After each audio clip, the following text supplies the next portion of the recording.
Ellie here from the Dark Imp, helping parents reclaim family time by playing board games together. Today I'm going to teach you one of my favourite card games, Nomination Whist. Nomination Whist can be played with a standard deck of 52 playing cards. You don't need the Joker. Now, Whist, all different kinds of Whist really are played using, they're trick-taking games. So if you don't know what a trick is, I'm going to explain quickly now. Usually in Whist you'll have a hand of a certain number of cards, and if it's your turn to lead the trick, you will select one of these cards from your hand, let's say this one, the 9 of spades, and you'll place it on the table. Then the person to your left will choose a card from their hand that they can play on top. Now if they've got a spade, they have to follow suit, they have to play a spade. So this person to my left, they've got a spade, they're going to play that, that's the 10 of spades. Now this is a higher spade than the one I played, this one will win, will beat me. And then the next player around, well, the next player doesn't have any spades, so they're allowed to play any other card they want. Now usually in Whist, there is a trump suit. One of the suits that is the special suit that's going to win over the other suits. And in this case, let's say it's clubs. The third player hasn't got a spade but has got a club, so they're going to play a club on top, which means it's going to beat the spades on the table. Dropped a card. The fourth player doesn't have a spade, so can't follow suit, and doesn't have a trump that's bigger than this 6, so throws away a card, in this case a 2 of hearts, that isn't going to be worth anything. So these are all face up in the middle of the table. Each player has a selection of cards that they're choosing from. And then you work out who's won the trick. In this case, it's the third player, the one that played this 6. They take all those 4 cards that are in the centre of the table and they put them face down in front of them in a little pile, which shows they have one trick. Whenever you take tricks, it's useful to sort of keep that trick in a face down pile, and then you can stack those on top of each other in a sort of crisscross fashion, so you can see this is how many tricks I've got, or separate piles, or however you want to. So at the end of the round you can tell who has each number of tricks. Now in nomination, so that's the basics of trick taking in Whist. Now I can teach you how to play nomination Whist, which is, I think, my favourite form of Whist. We play with 4 people, so I'll show you how to play with 4 people. You have, you need fairly complex score sheet. I usually draw this up at the beginning of each game. You need a column for each player, and within each player's column you need 4 more columns. And then you need down the side all the different rounds you're going to play in the game. Now you can get this on my website. There's a link just under the video, and you can just download it and print it off. And this is one I've done by hand, but the one that you'll get below, that's one that's been done on the computer that you can just print off and use as many times as you want. Which will save you having to draw it up every time. Mine doesn't normally look this nice, it normally looks a bit scrawly and scribbly. You're going to have this many rounds during the game, and this tells you what you need to do each round. So on the first round you're going to deal 1 card to each person. So your hand will be of size 1. And now this is the key. Before you look at your hand, you look at your card. Trumps are going to be hearts on this first round. So we've got 1 card, and it's going to be hearts or trumps. You look at your card and you think, how many tricks am I going to win this turn?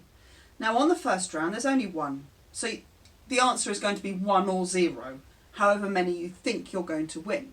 And before you play the round, you tell the person who's writing everything down, which is invariably me in our house, you tell them how many tricks you're going to get, and you write it in this first column. So I say, oh, I'm going to get no tricks. And then we ask the person to the next person to my left, and he says, I'm not going to get any tricks either. And then the third person says, do you know what? I think I am going to get this trick. So we put a 1 there. That's how many tricks they say they're going to get. And then the last person, and this is the tricky thing, is not allowed to say 0. Because in that case, everybody could do what they said they're going to do. And so you can never equal the number of tricks that there actually are. So in the first round, this person here is going to have to say 1, so that the total isn't 1. Okay, all right. I say I'll get 1, even though I don't think I will. Or maybe he does think he will. And then you play out the trick and you see who gets it. And you write down who got it. Now in that case, maybe actually I won the trick. So I get 1 and nobody else won it. So they get zeros. So the first column is how many you think you're going to win. And the second column is at the end, how many you actually did win. Now you get points. If you got a trick, you win 1 point for each trick. If you got what you said you were going to get, you get 5 points for getting what you said you were going to get. So I, in this round, will get 1 point. I got 1 trick. I didn't get what I said I was going to get. So I'm on 1 point total. This last column, this fourth column, is for your total. This third column is for how many points you got in that round. Paul, he didn't get any tricks, but he said he wasn't going to get any tricks. And so he gets 5 points. So he's got 5 points in total. This person here said he was going to get 1, didn't get any, 0 points. Same for this last person, 0 points. Now, we deal out 2 cards. And there's a new starting player. You always rotate the starting player. So because the starting player is able to, they lead the first card, so they have power over deciding what suit is led and what card they're going to lead with. They're more likely to win a trick. But they also have to claim how many tricks they're going to get before they know however many other people think they're going to get. So they have to say, oh, I don't know how many I'll get here. Maybe 1. So then now you deal out 2 cards for the next round, 2 to each player. And now the trumps are clubs. And again, you go through this process of saying, I think I'm going to get 1. I think I'm going to get 1. I think I'm going to get 0. Oh, I should have started here. I should have started with this person. Think I'm going to get 1. I think I'm going to get 1. I think I'm going to get 1. And I would not be able to say 0 here because we've got 1 and 1, which add up as 2, of course. And that is equal to the same number of tricks there are. So I have to say 1. So look, now we've got people claiming 3 tricks. This person starts, because they're the first player this turn, and you play out the tricks and you see who gets it. Now, actually, I managed to get 1, and Paul didn't manage to get any, and Alfie got none, and Bertie got 1. So what we've got here is that I've got 1 trick and I got what I said I was going to get, so I get 6 points. And I add it to what I got before, so I've got 7 points total. And then there's nothing here, so 5 points total, 5 points, and there's 6 points here, 6 points total. And you keep going through and it builds up. So the suits change, there are trumps each turn, they change, the number, it builds all the way up to 7. And it's much harder to predict how many you're going to get at 7. Well, in some ways it's much harder. And then you do 3 special rounds in the middle. Now, when I was taught this game, we were taught 3 special rounds and I can't remember what the third one is. So we've made up our own new one for the third round. The first round is no trumps. So you play a round where there are no trumps. So you can't come in and beat a trick with a different suit to the one that's been played. It will always be won by a suit that's played in the same, by a card that has the same suit as the one that's been played, that's been led. Misère is a round where you don't bid at all. So on Misère, there's no bidding. So you put a little line in the bidding column when you get to Misère. And you play out the round and you're trying to get no tricks at all. And for each trick you get -2 points. So let's say my score was up to 41 points the turn before, and we've got 30 here and 25 here and 42 over here. But on that round I did really badly. I managed to take 5 tricks, which gives me -10 points. And other people didn't get any.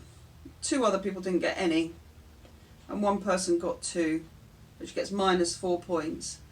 And then, so this has really levelled up the scores quite a lot, because we're now down to a completely different score than we were before. So you lose, on Misère, you lose 2 points for each trick you take, and there's no bidding.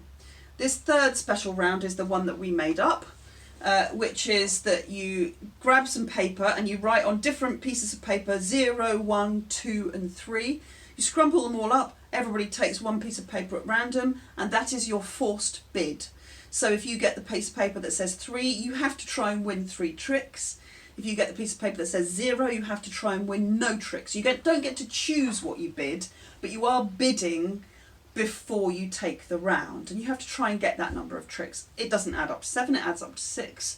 So not everyone is going to be happy, is going to manage to get what they said they were going to get, and then you go down from 7 to 1.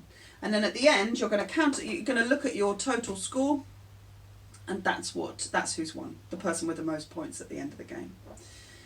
It looks complicated, but it isn't. It's so fun, because you don't have to win anything, but you'll get 5 points if you say you're not going to get anything and you don't get anything. So there's a reward. It doesn't matter. The randomness really doesn't matter. It doesn't matter if you've got rubbish cards in your hand, because as long as you've said that you're not going to get any tricks, or you're only going to get 1 trick, then you're going to get rewarded for it. So that is Nomination Whist.